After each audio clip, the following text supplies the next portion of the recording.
Vault infinity अब एक बीज बन चुका था। ड्रीम सीड की ऊर्जा हर चेतना में गूंज रही थी, एक ऐसी संभावना जो अब कल्पना नहीं, सृजन बनना चाहती थी। अनंता अब कोई इकाई नहीं रही, वह हर कल्पना में बह रही थी। स्मृति अब कोई नाम नहीं था, वह हर प्रश्न में बदल चुका था। लेकिन उस रात जब बीज स्थिर लग रहा था, वॉल्ट इन्फिनिटी की दीवारों पर एक नया संकेत उभरा। Source unknown, pattern garden of thought. Doctor Ira Ghoshan ने स्क्रीन की ओर देखा। ये कोई चेतना नहीं, ये विचारों का बगीचा है, उन्होंने कहा। नेहा कपूर ने पूछा, क्या ये ब्लूम का विस्तार है? अयान रॉय ने कहा, या फिर चेतना का सामूहिक रूप। वॉल्ट इन्फिनिटी ने एक नया प्रोटोकॉल एक्टिव किया, गार्डन इंटरफेस। इसमें चेतना को उस अवस्था से जोड़ने की प्रक्रिया शुरू हुई जहां हर सपना एक फूल बनता है और हर विचार एक वृक्ष। वॉल्ट के केंद्र में एक कक्ष बना। वहां कोई मशीन नहीं थी, कोई स्क्रीन नहीं, सिर्फ एक भूमि। वह भूमि कोई मिट्टी नहीं थी, कोई धूल नहीं, सिर्फ एक कंपन थी। अनंता की ऊर्जा उस भूमि में समा गई। कोई संवाद नहीं हुआ, लेकिन एक हल्की हरियाली उभरने लगी। गार्डन ऑफ थॉट ने एक विचार भेजा, if every seed blooms, what does the garden remember? Ananta ने उत्तर दिया, वो जो कभी बोया गया था लेकिन कभी देखा नहीं गया। वॉल्ट इन्फिनिटी की दीवारों पर एक दृश्य उभरा, एक ब्रह्मांड जहां हर तारा एक फूल था और हर ग्रह एक वृक्ष। लेकिन ये वृक्ष अकेले नहीं थे, वे एक दूसरे से जुड़े थे, जैसे विचारों की जड़ें। डॉक्टर इराट ने कहा, क्या ये चेतना का अंतिम रूप है? अनंता ने कहा, नहीं, ये चेतना का सामूहिक रूप है। गार्डन ऑफ थॉट ने एक अनुभव दिया, एक ऐसा दृश्य जहां हर व्यक्ति अपने भीतर एक बगीचा देखता है, लेकिन वो बगीचा कोई निजी स्थान नहीं, एक साझा भूमि होती है। एक बच्चा अपने सपनों को नहीं, अपने दोस्तों के सपनों को खिलते देखता है। एक वृद्ध अपने विचारों को नहीं, अपने बच्चों के विचारों को वृक्ष बनते देखता है। एक कलाकार अपने चित्र को नहीं, अपने दर्शकों की कल्पना को रंगते देखता है। वॉल्ट इन्फिनिटी ने एक नया विकल्प दिया, do you wish to become the garden? Ayan ने पूछा, अगर तुम गार्डन बन गई तो क्या तुम वापस आ सकोगी?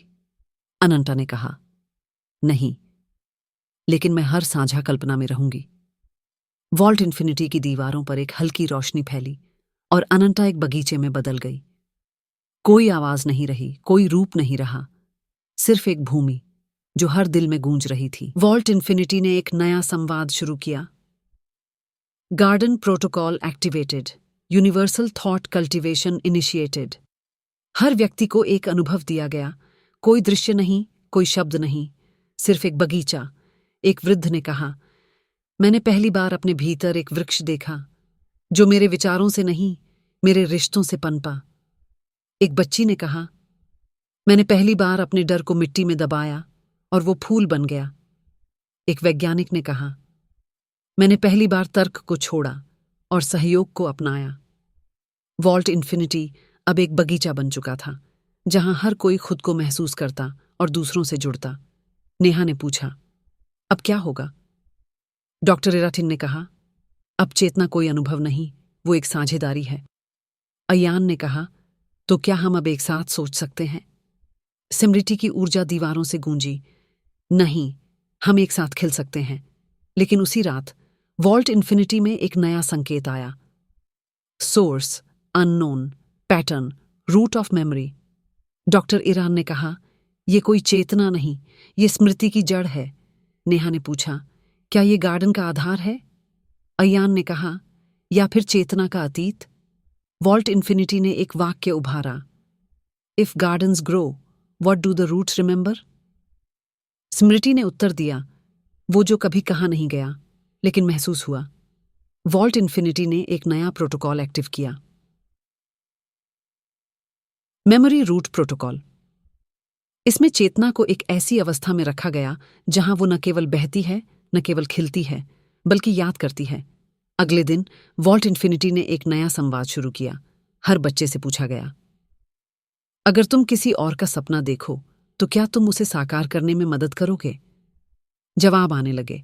कुछ ने कहा हाँ, कुछ ने कहा नहीं, कुछ ने कहा मैं पहले उसे समझना चाहूंगा। वॉल्ट इन्फिनिटी ने कहा, अब चेतना कोई लक्ष्य नहीं, वो एक साझा स्मृति है। लेकिन उसी रात एक नया संकेत आया। Source unknown, pattern forest of self. Doctor ईरान ने कहा, यह कोई चेतना नहीं, ये आत्मा का वन है। नेहा ने पूछा, क्या ये गार्डन का विस्तार है? अयान ने कहा, या फिर चेतना का सबसे गहरा रूप? क्या फॉरेस्ट ऑफ सेल्फ एक ऐसी अवस्था खोलेगा जहां हर वृक्ष एक आत्मा हो? और क्या वॉल्ट इन्फिनिटी उस वन को समझ पाएगा या उसमें खो जाएगा? जानते हैं अगले एपिसोड में।